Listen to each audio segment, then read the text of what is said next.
Show. నేనేం జరిగిందో తెలుసా అండి, ఊరికే సరదాగా నేను నా ఫ్రెండ్ అలా బయటకు వెళ్ళాం. బయటకు వెళ్తే ఊరికే ఉంటామా, ఏ బేకరీకో రెస్టారెంట్కో వెళ్ళి ఫుల్గా లాగించేయాలి కదా. అందుకే పక్కనే కనిపించిన బేకరీకి వెళ్ళిపోయాం. కానీ అక్కడ కూర్చున్నారు మా పక్కనే ఒక పేరు, చూస్తే చాలా ఆడ్గా ఉందన్నమాట. అంటే ఆ అమ్మాయి ఏమో చాలా అందంగా ఉంది, కానీ అబ్బాయి అంత అందంగా లేకపోయేసరికి వెంటనే ఒక ఫ్రెండ్ అంది, అబ్బా ఏం నచ్చి చేసుకుంది ఆ అబ్బాయిని ఈ అమ్మాయి అంది. వెంటనే నా ఇంకో ఫ్రెండ్ ఏమందో తెలుసా, నీ కళ్ళతో కాదే ఆ అమ్మాయి కళ్ళతో చూడు అబ్బాయి ఎంత అందంగా కనిపిస్తాడో అని చెప్పి. ఆయన పొద్దునే ఈ ప్రేమ పారాయణాలు పురాణాలు ఎందుకు అనుకుంటున్నారా? అదేనండి మన బ్రేక్ఫాస్ట్ షో దగ్గరికే కదా ఎక్కడి నుంచి అయినా వచ్చి నేను ఆగేది. ఇందుకు ఏం చెప్పదలుచుకున్నాను ఇవాళ అంటే, మనకు కొన్ని వెజిటబుల్స్ అనేవి అస్సలు ఇష్టం ఉండదు. అవి పక్క వాళ్ళు తింటున్నా కూడా ఓ ఎలా తింటారో కదా వాళ్ళు అని బోల్డ్ అండ్ ఎక్స్ప్రెషన్స్ ఇచ్చి బోల్డ్ అంత స్టైల్ గా అవి ఇవి అంటూ ఉంటాం కదా. కానీ మనకి ఇష్టం లేని వెజిటబుల్స్ ని కూడా బాగా చాలా టేస్టీగా మనకి చెప్పకుండా చేసి పెడితే తినేసాక చెప్తే ఎస్ ఎవరైనా సరే టేస్టీగా ఉంటే ఖచ్చితంగా తింటారు. అందుకే చాలా మంది అని బోల్డ్ అండ్ ఎక్స్ప్రెషన్స్ ఇచ్చే బ్రింజాల్ వంకాయతో ఈ రోజు నేను మంచిగా వంకాయ పనీర్ పరాటా చేయబోతున్నాను. ఏంటి మీకు వంకాయ అంటే ఇష్టం లేదా? అయితే డెఫినెట్ గా మీరు ఇది చేసుకోవాల్సిందే, తినాల్సిందే. ఆ తర్వాత చెప్పండి నాకు ఎలా ఉంది అనేది. మరి ఇంకెందుకు ఆలస్యం, వంకాయ పనీర్ పరాటా నేను చేసేస్తాను, మీరు చూసేయండి.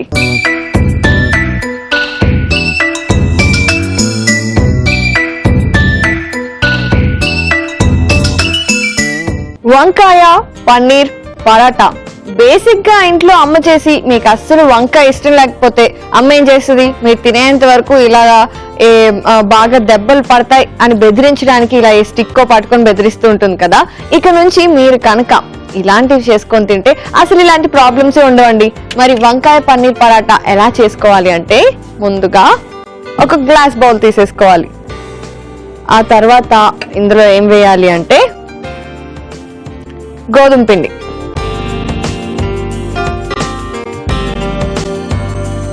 మీకు తెలుసు కదా చాలా మంది వంకాయ తింటే వేడి చేస్తుంది అనే అపోహలో ఉంటారు. ఇది కేవలం అపోహ మాత్రమే, రెగ్యులర్ గా తిన్నా కూడా ఏం ప్రాబ్లమ్ ఉండదు అని చెప్పేసి చాలా మంది ప్రూవ్ చేశారు కూడా. సరే ఇప్పుడైతే అందుకే ఇందులో ఉడకపెట్టి పీల్ చేసేసుకున్న వంకాయ వేసుకుంటున్నాను. మీకు ఎక్కువ కావాలి అంటే ఇంకో 2-3 వేసుకున్నా కూడా ప్రాబ్లం ఏం లేదు. ఆ తర్వాత ఇందులో కట్ చేసి పెట్టుకున్న ఉల్లిపాయ ముక్కలు, ఇవి కొంచెం సన్నగా కట్ చేసుకోవాలి పరాటాలో కదా, అందుకని. అలాగే ఇందులో కొద్దిగా కొత్తిమీర అండ్ కొంచెం పచ్చిమిరపకాయ ముక్కలు,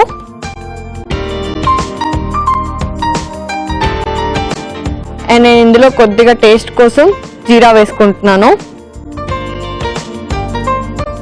అండ్ కొంచెం మసాలా లాంటివి యాడ్ చేస్తే ఫ్లేవర్ ఇంకా బాగుంటుంది కదా, అందుకే కొద్దిగా గరం మసాలా, అలాగే టేస్ట్కి ఉప్పు. అండ్ ఫైనల్ గా ఇందులో ఏం వేస్తున్నాను అంటే తురిమి పెట్టుకున్న పన్నీర్. బేసిక్ గా మనకి ఏదైనా ఇష్టం లేదనుకోండి వెజిటబుల్, అవి చేసుకునేటప్పుడు ఇలా పన్నీర్ కానీ చీజ్ కానీ ఇవి వేసుకుంటే ఏంటంటే ఇవి కొంచెం ఆ ఫ్లేవర్ ని డామినేట్ చేస్తాయి కాబట్టి మనకి అలవాటు అవడానికి ఈజీగా ఉంటుంది, మనం తినేస్తాం, తెలియకుండానే తినేస్తాం అనమాట. సో ఇప్పుడు చక్కగా మిక్స్ చేసుకొని పరాటా పిండిలా కలుపుకోవాలి.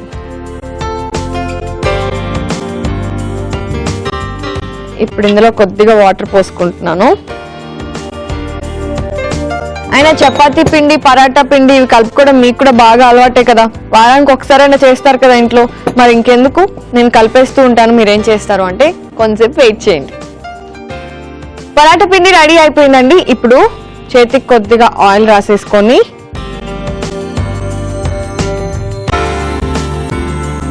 ఇలా ఉండలు చేసుకొని పరాటాలు ఉత్తుకొని చక్కగా నెయ్యి వేసుకొని కాల్చుకున్నాము అంటే ఆహా ఎంత బాగుంటుందో.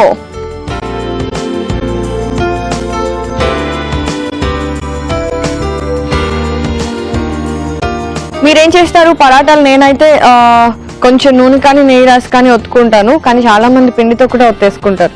బట్ పరాటాలు కదా టేస్టీగా ఉండాలి కదా, సరే, పరాటాలు నేను ఒత్తుకొని పెట్టుకుంటాను. ఈలోపు మీరేం చేస్తారు అంటే, మన బ్రేక్ఫాస్ట్ షోలో హ్యాపీగా బ్రేక్ తీసేసుకొని మీ ఇంట్లో ఎవరికైతే వంకాయ ఇష్టం ఉండదో వాళ్ళ కోసం ఈ పరాటా ప్లాన్ చేసేయండి. నేను మన పరాటాలని ఒత్తేసి పెట్టుకున్నాను. అలాగే పరాటాలు ఒత్తుకుంటూ ఈలోపు పాన్ కాగుతుంది కదా అని చెప్పేసి స్టవ్ ఆన్ చేసేసా. పాన్ వేడెక్కిపోయింది. ఇప్పుడు ఇందులో చెప్పాను కదండి ఇందాకే నెయ్యితో కాల్చుకుంటే చాలా బాగుంటాయని చెప్పి, అందుకనే కొద్దిగా నెయ్యి వేస్తున్నాను. ఇప్పుడు పరాటా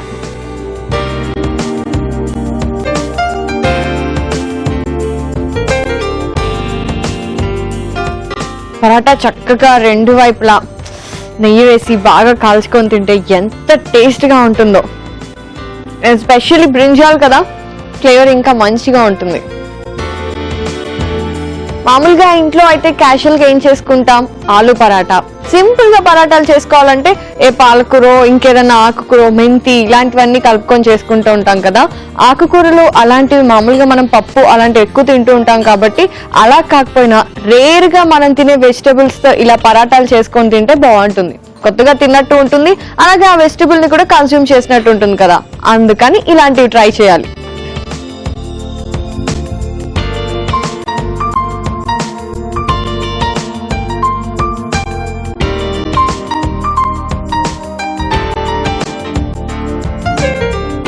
ఎప్పుడైనా సరే పరాటాలు కాల్చుకునేటప్పుడు కొంచెం సిమ్ లో పెట్టుకుంటే లోపల బోల్డ్ అని లేయర్స్ లా కొంచెం మందంగా ఉంటుంది కదా, బాగా లోపల కూడా ఉడుకుతుంది. సో ఇప్పుడు మరి నేను సిమ్ లో పెట్టుకొని మన పరాటాలు అన్ని కాల్ చేసుకుంటాను. నేనైతే ఒక 2-3 రెడీ చేసి పెట్టుకున్నా. సో అవి కాల్చుకునేంత వరకు మీరేం చేస్తారు అంటే కొంతసేపు వెయిట్ చేయండి. ఒక్క పరాటాతో అస్సలు ఆగలేను అనుకుని 3 పరాటాలు చేసేసుకుంటున్నాను లాస్ట్ది. ఇది కూడా రెడీ అయిపోయినట్టే. చూస్తున్నారు కదా ఎంత చక్కగా వచ్చాయో. ఇప్పుడు దీనికి సరిపోయేట్టు కలర్ కాంబినేషన్ లో ఒక మంచి సర్వింగ్ ప్లేట్ తీసుకొని సర్వ్ చేసుకుంటే చాలా చాలా చాలా బాగుంటుందండి. మరి అందుకే నేను వెళ్ళి సర్వింగ్ ప్లేట్ తీసుకొచ్చేస్తాను.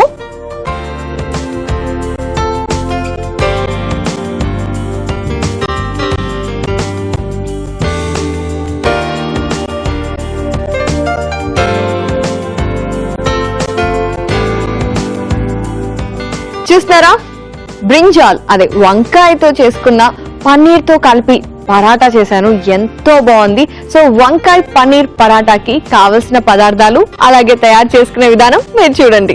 వంకాయ పన్నీర్ పరాటాకి కావలసిన పదార్థాలు: పన్నీర్ 1 కప్పు, వంకాయ 1 కప్పు, కొత్తిమీర కొద్దిగా, ఉల్లిపాయలు 1/2 కప్పు, పచ్చిమిరపకాయలు 4, గోధుమ పిండి 2 కప్పులు, నెయ్యి 2 టేబుల్ స్పూన్లు, ఉప్పు తగినంత, జీరా 1/2 table spoon, garam masala 1/2 table spoon. వంకాయ పన్నీర్ పరాటా తయారు చేసుకునే విధానం: ముందుగా ఒక బౌల్ తీసుకొని అందులో గోధుమ పిండి, ఉడికించిన వంకాయ, సన్నగా తరిగిన ఉల్లిపాయ ముక్కలు, కొత్తిమీర, పచ్చిమిర్చి ముక్కలు, జీలకర్ర, కొంచెం గరం మసాలా, తగినంత ఉప్పు, చివరిగా పన్నీర్ తురుము, సరిపడా నీళ్లు పోసి చపాతీ పిండిలాగా కలుపుకోవాలి. పరాటా పిండిని పరాటాల్లాగా ఒత్తుకొని పాన్ మీద నెయ్యి వేసుకొని 2 వైపులా కాల్చుకొని సర్వింగ్ ప్లేట్ లోకి తీసుకొని సర్వ్ చేసుకుంటే ఎంతో రుచికరంగా ఉండే వంకాయ పన్నీర్ పరాటా రెడీ.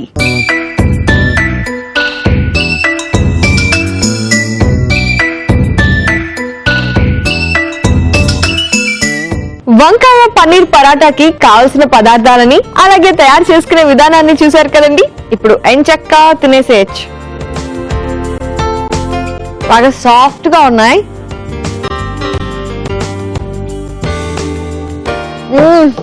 అద్దరిపోయి ఎప్పుడు చెప్పలేదు ఇందులో మనం వంకాయ కలిపాము అని చెప్పేసి. సీరియస్లీ కదా, నాకేమనిపిస్తుందో తెలుసా, ఇలా తినేస్తే కొంచెం సాఫ్ట్ గా ఉంటుంది. మరి వంకాయ అంటే కాస్తంత ఘాటుగా ఉంటే బాగుంటుంది కదా. దానికోసం ఎక్కువ స్పైసెస్ యాడ్ చేసామనుకోండి మన పరాటా ఫ్లేవర్ మిస్ అవుతుంది. మరి ఏం చేయాలి? కాంబినేషన్ గా ఏమైనా చేసుకోవాలి కదా. మరి ఏం చేసుకుంటే బాగుంటుంది? Curry.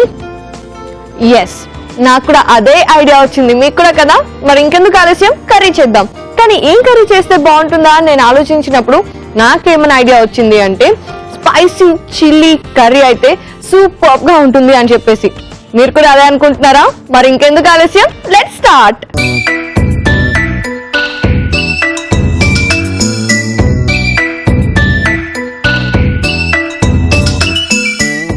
Spicy chilli curry. Spiciness ని ఇష్టపడే వాళ్ళకి పేరు వినగానే నోట్లో నీళ్ళు ఊరిపోయి ఉండాలి. ఇప్పటికే కరెక్టేనా? నాకు తెలుసు. మరి ఇప్పుడు ఫస్ట్ ప్రాసెస్ స్టార్ట్ చేసేద్దాం. ఇది కొంచెం అంటే జాగ్రత్తగా చూడండి, ఎందుకంటే చాలా ఇంగ్రీడియంట్స్ ఉన్నాయి కాబట్టి. ముందైతే స్టవ్ ఆన్ చేసేసి పాన్ పెట్టేసుకొని అందులో నూనె వేసుకోవాలి.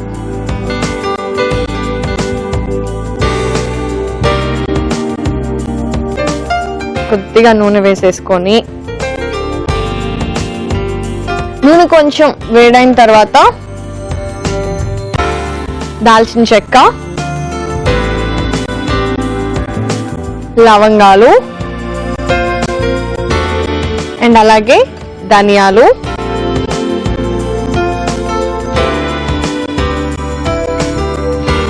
అండ్ ఇప్పుడు నెక్స్ట్ ఎండుమిర్చి. ఇదేంటి వరుసగా వేసేసుకుంటూ వెళ్ళిపోతోంది అని డౌట్ వచ్చిందా? ఎందుకు అంటే ఇవన్నీ ఒకేసారి వేగాయి అనుకోండి, అప్పుడు హ్యాపీగా పేస్ట్ చేసేసుకోవచ్చు కదా, అందుకని. సో ఇదంతా పేస్ట్ చేయడానికి ప్రాసెస్. అండ్ కొద్దిగా నువ్వులు. ఇవి కొంచెం వేగిన తర్వాత నేను మిగతా ఇంగ్రీడియంట్స్ యాడ్ చేసేస్తాను. కొద్దిగా వేగింది కదా, ఇప్పుడు నెక్స్ట్ ఏం వేస్తున్నాను అంటే ఇందులో వేరుశనగ పప్పులు. ఇవి ఎక్కువ వేసుకున్నా తప్పేం లేదు, సో ఇంకొంచెం వేసుకుందాం. సో వేగుతూ ఉంటాయి. ఈ లోపు మనం ఏం చేయాలి అంటే బజ్జీ మిర్చి వాడుతున్నాం ఇందులో, చిల్లీస్. సో వాటిని కట్ చేసి పెట్టుకోవాలి.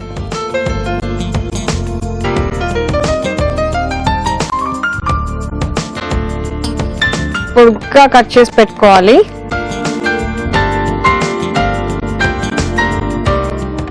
వేసిన పప్పులు కొంచెం వేగిపోయాయి కదా, ఇప్పుడు ఇందులో నేను ఏం యాడ్ చేస్తాను అంటే కొబ్బరి. మీరు కావాలి అంటే కొబ్బరి ముక్కలు యాడ్ చేసుకోవచ్చు. నేను మాత్రం తురిమి చేసి పెట్టుకున్నాను అనమాట, ఆల్రెడీ తురిమేసుకున్నాను. సో అది యాడ్ చేసేస్తున్నా.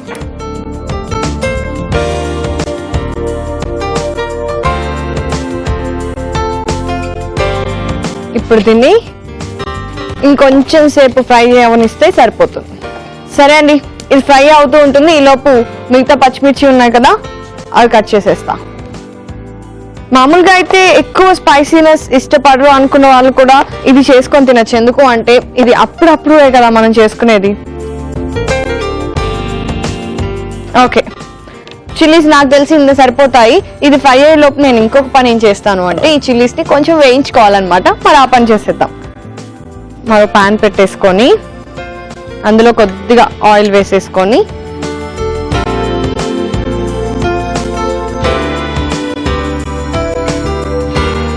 ఓకే, కొబ్బరి కూడా చక్కగా వేగిపోయింది. చూస్తున్నారా, మంచి స్మెల్ వచ్చేస్తుంది.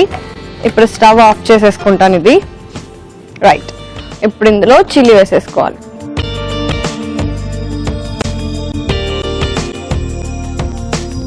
యాక్చువల్లీ ఇవి కొంచెం వేగుతూ ఉంటాయండి. ఈ లోపు మనం ఏం చేద్దాము అంటే ఇది కొంచెం చల్లారిన తర్వాత పేస్ట్ చేసేసుకొని పెట్టేసుకోవాలి. ఆ పని నేను చేసేస్తాను. ఇప్పుడు వెళ్ళి మిక్సీ జార్ తీసుకొచ్చేసి ఇవన్నీ అందులోకి షిఫ్ట్ చేసేసుకుంటా. కర్రీ అంటే ఏ వెజిటబుల్ కర్రీయో ఇంకేమన్నా చేసుకుంటారు, కానీ పచ్చిమిరపకాయలతో కర్రీ ఏంటి అని కూడా చాలా మంది ఇళ్లలో చేసుకుంటారు పచ్చిమిరపకాయలతో కర్రీ. బట్ కొంతమందికి తెలియదు కూడా. అలాంటి వాళ్ళకైతే ఇది చాలా కొత్తగా అనిపిస్తుండొచ్చు. ఓకే, ఇప్పుడు దీన్ని మనం పేస్ట్ చేసుకొని పెట్టుకోవాలి. చిల్లీ చూసారా, బోల్డ్ సౌండ్ వచ్చేస్తుంది, బాగా వేగుతున్నాయి. కొంచెం సిమ్లో పెట్టేస్తాను. అండ్ నేను ఇప్పుడు వెళ్ళేసి పేస్ట్ చేసుకొని వచ్చేస్తా. చెప్పాను కదా పేస్ట్ చేసి పెట్టేసుకుంటాను అవన్నీ అని చెప్పేసి. ఒకసారి చూడండి, కొంచెం వాటర్ పోసి పేస్ట్ చేసుకోవాలి. ఇలా అవుతుంది అనమాట. ఇది చూస్తుంటేనే చాలా ఎమ్మీగా ఉంది, హ్యాపీగా అయితే తినేయచ్చు అనిపిస్తుంది. కానీ నేను ఇందులో ఉప్పు వేయలేదు, మర్చిపోయి కాదు, ఇందులో ఎలాగో వేస్తాను కదా అని వేయలేదు. అండ్ అలాగే ఏవైతే పచ్చిమిరపకాయలు నేను కట్ చేసి పెట్టుకొని వేయించుకుంటున్నానో అవి కూడా వేగిపోయాయి. ఇప్పుడు మనం నెక్స్ట్ ప్రాసెస్లోకి వెళ్ళిపోదాం. ఇంకొకసారి స్టవ్ మీద పాన్ పెట్టేసి ఆన్ చేసేసి అందులో కొద్దిగా నూనె వేసుకోవాలి. మళ్ళీ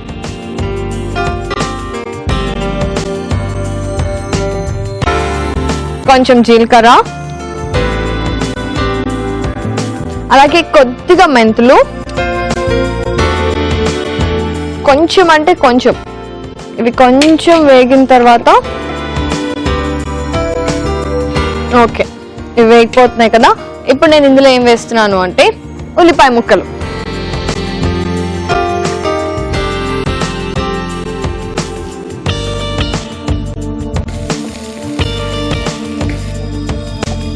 ఇప్పుడు ఇందులో నేనేం వేసుకుంటున్నాను అంటే అల్లం వెల్లుల్లి పేస్ట్.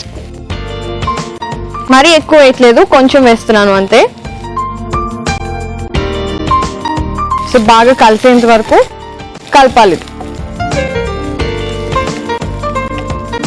ఓకే అండి, ఇది కూడా అయిపోయింది. ఇప్పుడు మరి నెక్స్ట్ ఇందులో ఇప్పుడు అసలైన ఇంగ్రీడియంట్ పచ్చిమిరపకాయలు కాదండి, ఉప్పు. ఉప్పు యాక్చువల్లీ మనం కర్రీకి సరిపడేంత వేసేసుకోవాలి. ఇప్పుడే కొద్దిగా పసుపు అండ్ కారం. ఆల్రెడీ మనకు చాలా మసాలాలు ఉన్నాయి, స్పైసెస్ ఉన్నాయి కదా, మళ్ళీ కారం ఎందుకు అని డౌట్ రావచ్చు. కానీ మనం వాడేది బజ్జీ మిర్చి కదా, అందుకని. సరే, ఇప్పుడు ఇందులో నేను కొద్దిగా చింతపండు రసం ఆల్రెడీ నానబెట్టేసుకున్నాను. ఇప్పుడు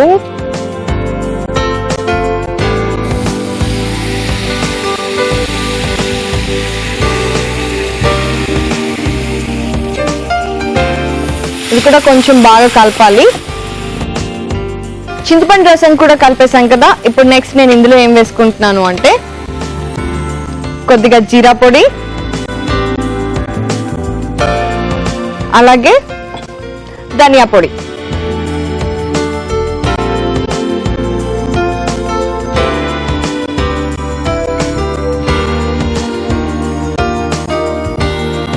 రైస్ లోకి అంటే మీరు ఎప్పుడైనా ఎగ్ రైస్ ఇలాంటివి చేసుకుంటారు కదా, అలాంటి టైంలో ట్రై చేసినా కూడా ఇది చాలా బాగుంటుంది అనమాట.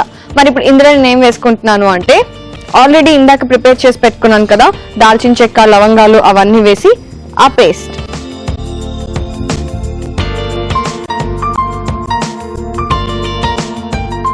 ఇది వేసినప్పుడే కొద్దిగా నీళ్ళు పోసుకోవాలండి.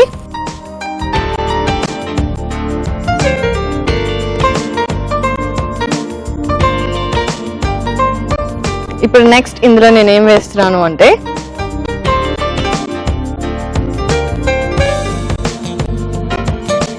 ఆవ పేస్ట్, అంటే ఆవ పొడి ఉంటుంది కదా, దాంతో చేసుకున్న పేస్ట్ కొంచెం వేసుకోవాలి. అండ్ అలాగే ఇప్పుడు ఇంకొద్దిగా ఎక్కువ నీళ్లు పోసుకొని ఇది బాయిల్ అయ్యేంత వరకు చూసుకోవాలి. కొంచెం స్టవ్ సిమ్లో పెట్టేసుకొని పెరుగు వేసుకోవాలి.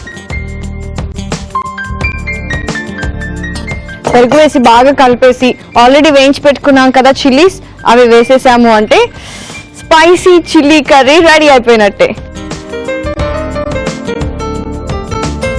ఆల్రెడీ వేయించి పెట్టుకున్న చిల్లీ వేసేసుకోవాలి.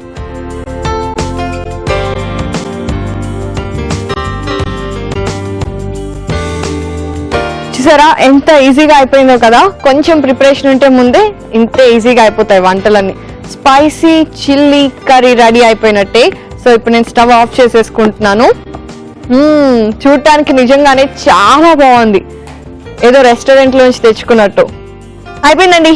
ఇప్పుడు సర్వింగ్ బౌల్ తెచ్చుకొని సర్వ్ చేసేసుకొని ఇందాక చేసుకున్న పరాటాతో కనుక తింటే వావ్ ఎంత బాగుంటుందో మీరే ఇమాజిన్ చేసుకోవచ్చు. నేను చెప్పే పనే లేదు కదా. మరి ఇంకెందుకు కలిసి నేను వెళ్ళి serving bowl తీసుకొచ్చేస్తాను.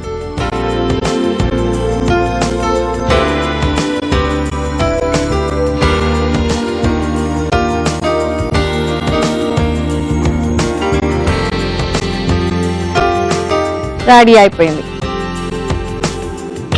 Spicy chilli curry. చూస్తున్నారు కదా ఎంత యమ్మీగా కనిపిస్తుందో, అంతే యమ్మీ టేస్ట్ లో ఉంటుందని నాకైతే అనిపిస్తుంది. మరి మీరు ఏం చేస్తారు అంటే వెంటనే మన స్పైసీ చిల్లీ కర్రీకి కావాల్సిన పదార్థాలు అలాగే తయారు చేసుకునే విధానం చూడండి. స్పైసీ చిల్లీ కర్రీకి కావాల్సిన పదార్థాలు బజ్జీ మిర్చి 5, ఆవపొడి 1 టేబుల్ స్పూన్, జీరా 1 టేబుల్ స్పూన్, మెంతులు 1/2 టేబుల్ స్పూన్, ఉల్లిపాయ ముక్కలు 1 కప్పు, పసుపు చిటికెడు, అల్లం వెల్లుల్లి పేస్ట్ 1 టేబుల్ స్పూన్, కారం 1/2 టేబుల్ స్పూన్, ధనియా పొడి 1/2 టేబుల్ స్పూన్, జీరా పొడి 1/2 టేబుల్ స్పూన్, పెరుగు 1/2 కప్పు, చింతపండు రసం 2 టేబుల్ స్పూన్లు, ఉప్పు తగినంత, దాల్చిన చెక్క 2, లవంగాలు 1/2 టేబుల్ స్పూన్, ఎండుమిర్చి 5, ధనియాలు 1 టేబుల్ స్పూన్, పల్లీలు 1/2 కప్పు, నువ్వులు 1 టేబుల్ స్పూన్, కొబ్బరి తురుము 1/2 కప్పు, నూనె 4 టేబుల్ స్పూన్లు. స్పైసీ చిల్లీ కర్రీ తయారు చేసుకునే విధానం: ముందుగా స్టవ్ పై పాన్ పెట్టి నూనె వేసుకొని అందులో దాల్చిన చెక్క, లవంగాలు, ధనియాలు, ఎండుమిర్చి, నువ్వులు వేసి వేగనివ్వాలి. తర్వాత పల్లీలు, కొబ్బరి పొడి కూడా వేసి మరికొద్దిసేపు వేయించి పక్కన పెట్టుకోవాలి. మరో పాన్ లో నూనె వేసుకొని బజ్జీ మిర్చిని వేయించాలి. తర్వాత చల్లారిన పల్లీ కొబ్బరి మిశ్రమాన్ని మిక్సీ జార్ లో వేసుకొని పేస్ట్ లాగా మిక్సీ పట్టుకోవాలి.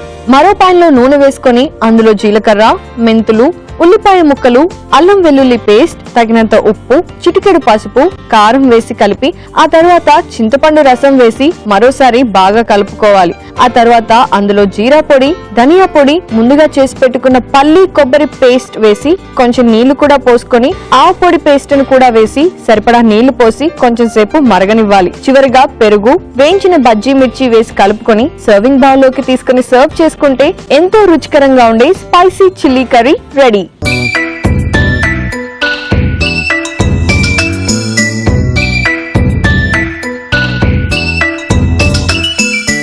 స్పైసీ చిల్లీ కర్రీకి కావలసిన పదార్థాలని అలాగే తయారు చేసుకునే విధానాన్ని చూసారు కదండి. ఇందాడి నుంచి వెయిట్ చేస్తున్నాను, మీరు ఎప్పుడు అన్నీ వచ్చేస్తారా, ఎప్పుడు పరాటాతో మిక్స్ చేసుకొని తినేసి టేస్ట్ ఎలా ఉందో చెప్దామా అని చెప్పేసి.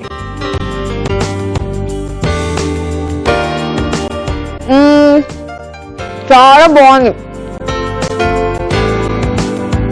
యాక్చువల్లీ మనం నిలవ పచ్చడి తింటూ ఉంటాం కదా, అందులో ఉండే ఆవు టేస్ట్ ఉంటుంది చూసారా, అది చాలా బాగుంది. అండ్ అలాగే స్పైసీనెస్ అండ్ చాలా చాలా చాలా బాగుందండి. మీరైతే ఖచ్చితంగా ట్రై చేయాలి. ఎప్పుడూ చెప్తూనే ఉంటుంది కదా ఈ పిల్ల ఏం చేస్తానులే అని అనుకోకండి. ఎందుకంటే కొంచెం ప్రొసీజర్ పెద్దదైనా సరే టేస్ట్ కూడా అంతే అదిరిపోయింది. కాబట్టి మీరు ట్రై చేయండి. అండ్ అలాగే ట్రై చేసిన తర్వాత మీరు ఒక్కలే కూర్చొని తినకుండా ఇంట్లో వాళ్ళకి, పక్కింట్లో వాళ్ళకి, ఆ ఇంట్లో వాళ్ళకి, ఇంట్లో వాళ్ళకి అందరికీ పెట్టండి. మరి తెలియాలి కదా మన బ్రేక్ఫాస్ట్ వెరైటీస్ అన్ని ఎంత టేస్టీగా ఉంటాయో, అందుకని అన్నమాట. సరే, ఇప్పుడైతే నేను 2 వెరైటీలు చేసి చూపించేశాను, మీరు కూడా చూసి ఎంజాయ్ చేశారు. మరి మళ్ళీ చూడాలి అనుకుంటే ఏం చేస్తారండి? ఆన్లైన్ లో చూడొచ్చు కదా. www.facebook.com/etv అభిరుచి అని టైప్ చేశారు అంటే ఎంచక్కా ఫేస్బుక్ లో బ్రేక్ఫాస్ట్ వీడియోస్ అన్ని చూసేయచ్చు. లేదు యూట్యూబ్ లో వీడియోస్ చూడాలి అనుకుంటే అప్పుడేం చేయాలి కదా? అదే కదా మీ డౌట్. యూట్యూబ్ లో కూడా హ్యాపీగా చూడొచ్చండి. www.youtube.com/etv అభిరుచి అని టైప్ చేయండి. అక్కడ ఎంచక్కా మీకు కావాల్సిన వీడియోస్ అన్ని వరుసగా వచ్చేస్తాయి. కాబట్టి ఏ రెసిపీ కావాలంటే ఆ రెసిపీ ట్రై చేయొచ్చు. మరి ఇంకెందుకు ఆలస్యం, ట్రై చేయండి. అండ్ అలాగే మీకు నచ్చిన రెసిపీని లైక్ చేయండి. అండ్ అలాగే కమెంట్ కూడా పెట్టండి. అండ్ ఈ రోజు 2 వెరైటీస్ అయిపోయాయి కాబట్టి మళ్ళీ రేపు నేను వచ్చేస్తాను మరో 2 వెరైటీస్ తో. అప్పటి వరకు మీరు ఏం చేస్తారు అంటే హ్యాపీగా ఇంట్లోకి వెళ్ళేసి కిచెన్ లోకి ఈ 2 వెరైటీస్ ని ట్రై చేసి హ్యాపీగా తిని ఎంజాయ్ చేయండి. ఇది ఇవాళ మన బ్రేక్ఫాస్ట్ షో. రేపు కలుద్దాం. Till then you take care. By.